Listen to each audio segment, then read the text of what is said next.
Hello folks, Jason here. I'm going to try something a little different here. And I'm also going to do it while I'm doing laundry. So, let me position things properly. Yay, monitor on swing arm. Alright, cool. Hey, awesome. It kind of works. I know it's dark in my room. Hold on. Let me see if I can. Whoops. Phone goes flying in odd directions. Okay. Let's see if this adds a little bit of light. A little bit. And I don't actually have a proper lamp in my room, if you can believe it. How does that work?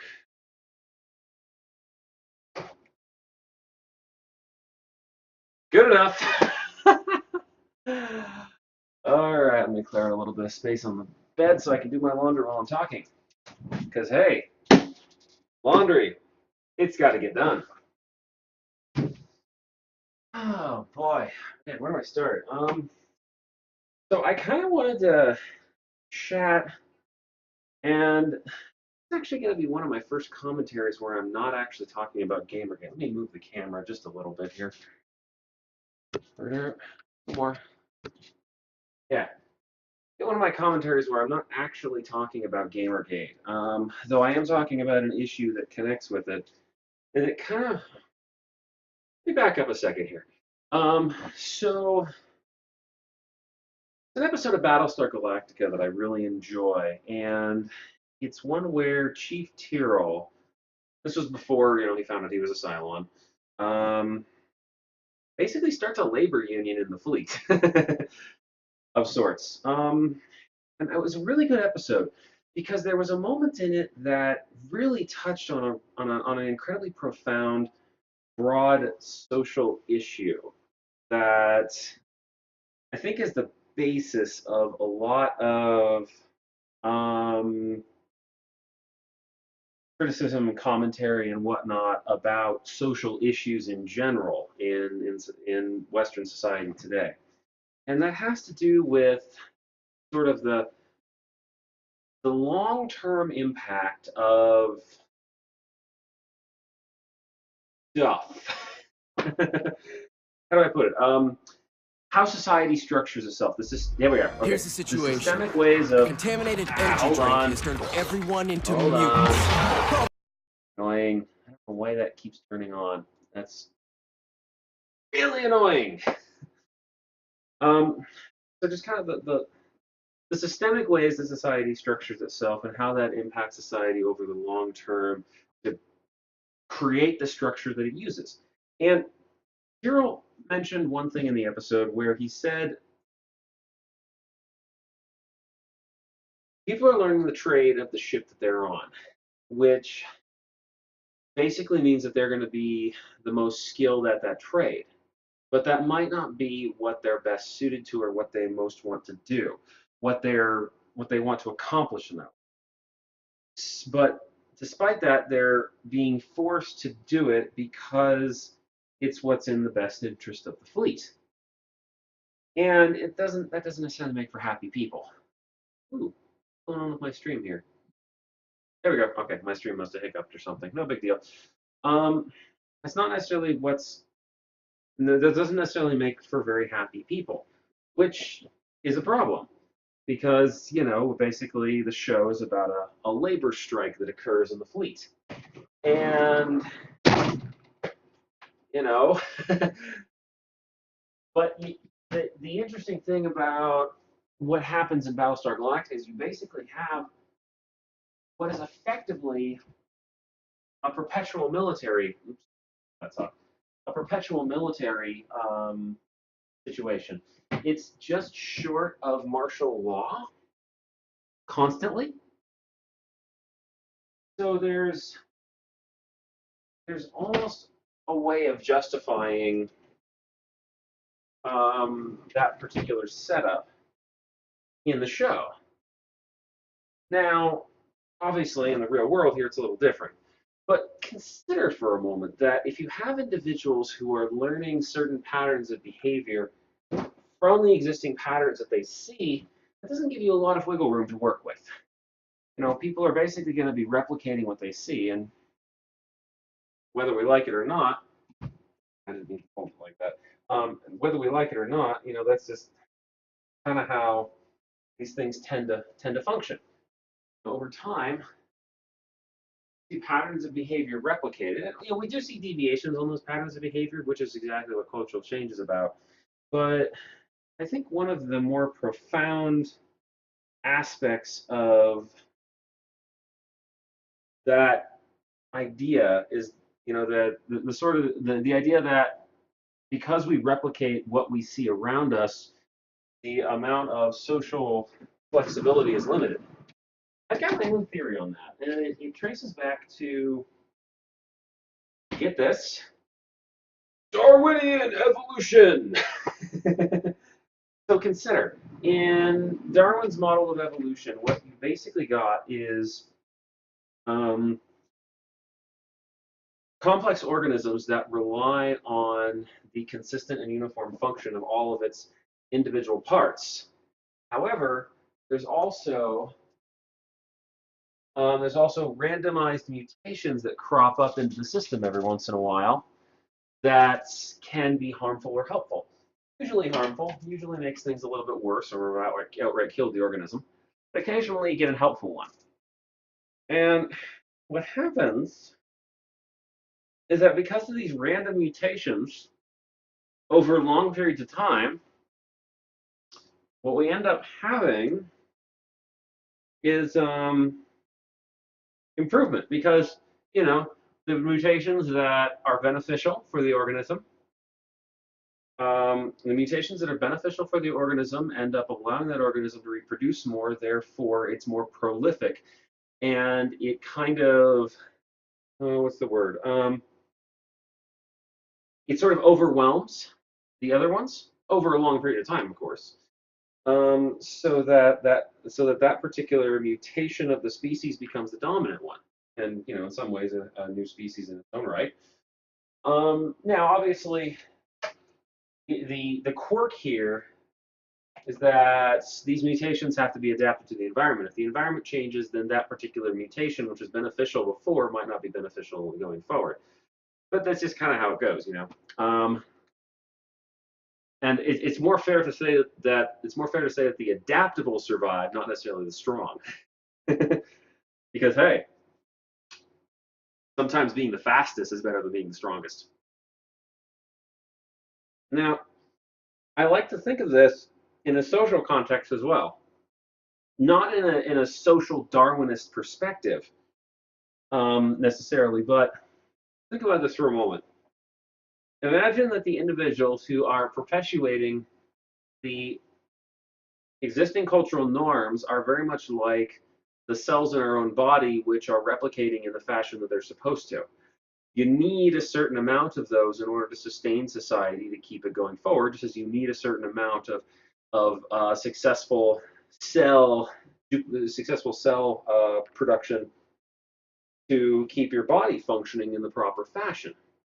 And oftentimes you need significantly more of that than you do of the mutated cells, just in order to keep it working properly. So the problem, however, comes in with a lot of the social movements these days, which are chiefly focused on the idea that everyone should basically be a mutation from the social norm. And there are certain benefits to this, but there's also detriments.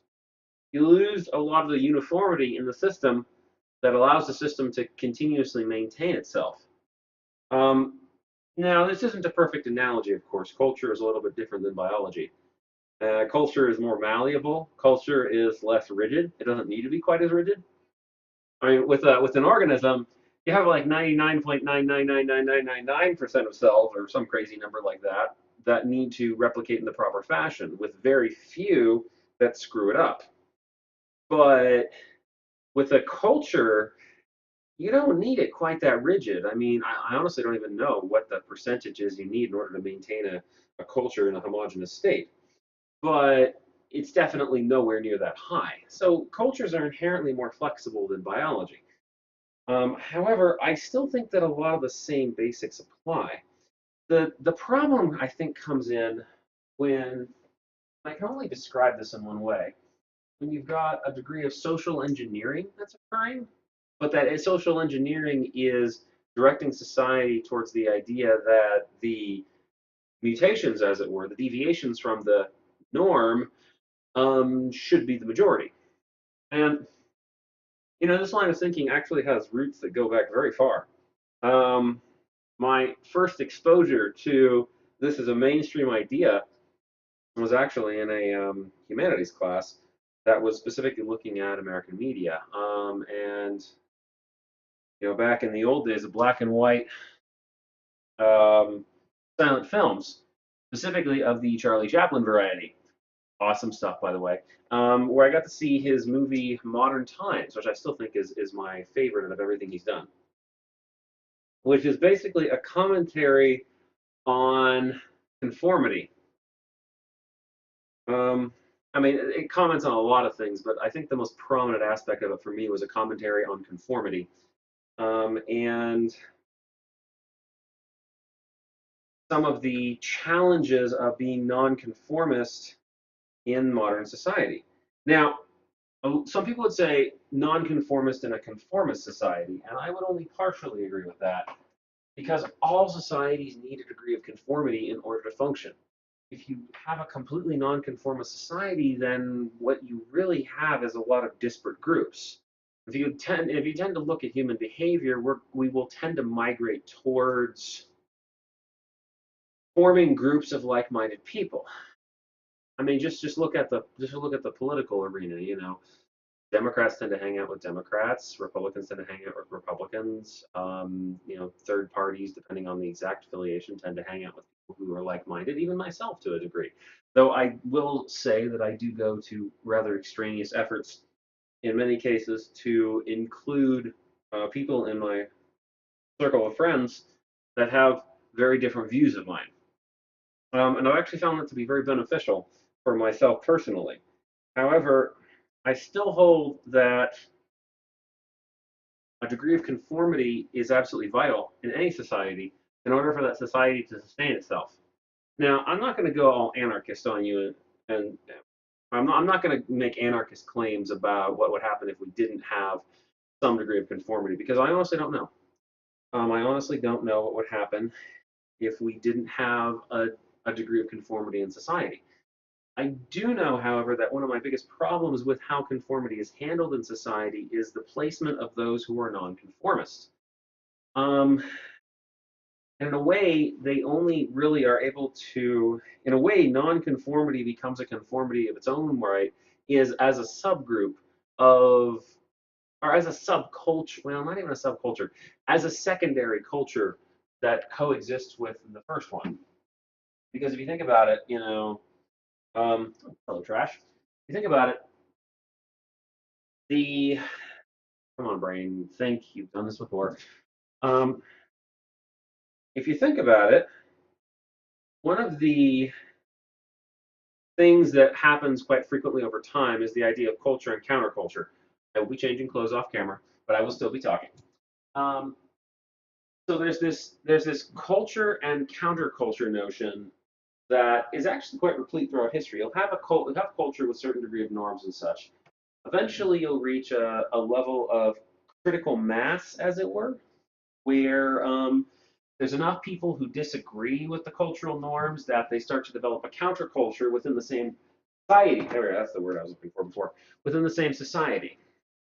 So what happens is you basically now have two conflicting cultures within the same society. And oftentimes what will be the end result of that over time is that those two those two cultures, the traditional culture and the counterculture, will tend to hybridize and merge into a single, more uniform culture, which is fine. But then again, you're going to end up exactly where you were before, where that culture ends up producing its own counterculture that then has the exact same problem. Go fig. Which is frustrating and annoying. But the issue is that why does the counterculture form in the first place?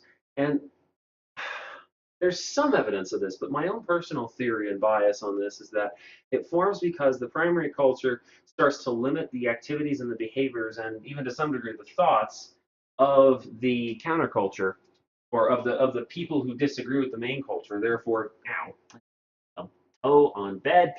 Um, Basically just creating the problem in the first place. Right back.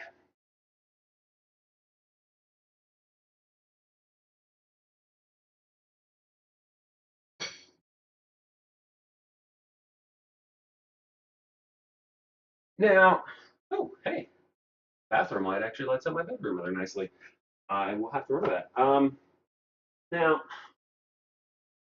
so I've got a theory that you start to break out of this culture counterculture cycle if your main culture finds itself in a position that where you still have conformity, where you still have a degree of uniformity amongst the population, amongst the society, but there's a place within that culture for those who do not agree with the cultural norms.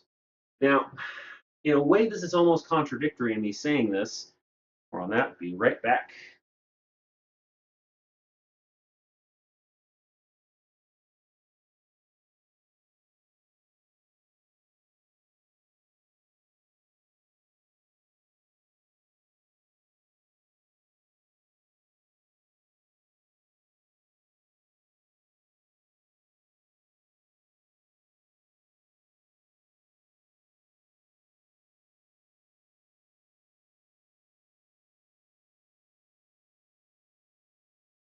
Sorry about that.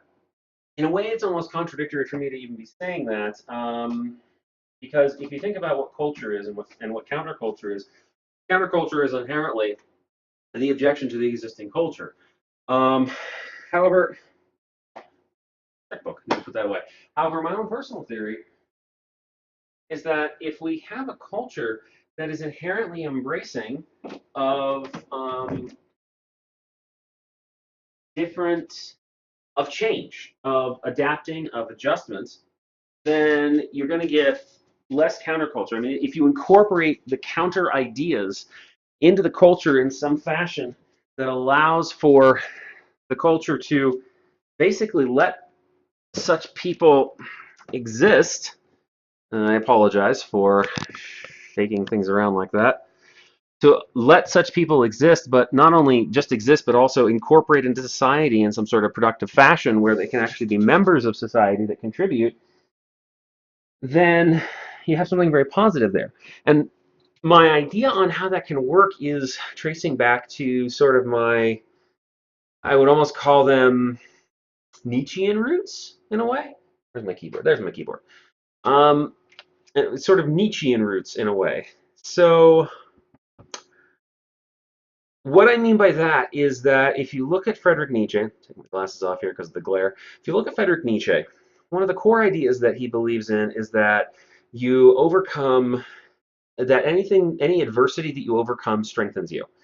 And I believe that the exact same thing can be applied to culture in a broad sense. So you have it on the individual scale with Nietzsche, but you can apply it to a cultural scale.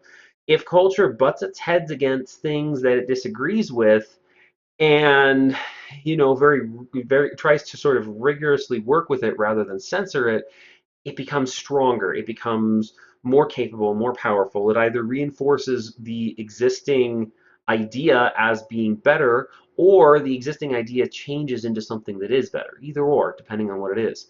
So I see that as potentially working as a way to avoid this culture, these culture wars that happen in society in these regular patterns, and generally being more accepting of different ways of doing things. So, anyways, that is my 2, 3, 5, 27 cents on the subject. How long has this been running? 19.48 cents on it. Just looking at the time. So, all right, I am going to cut this stream, and I will be digging back into Alien Isolation. Ba-dum. All right, oops, and I clicked out of something. All right, folks,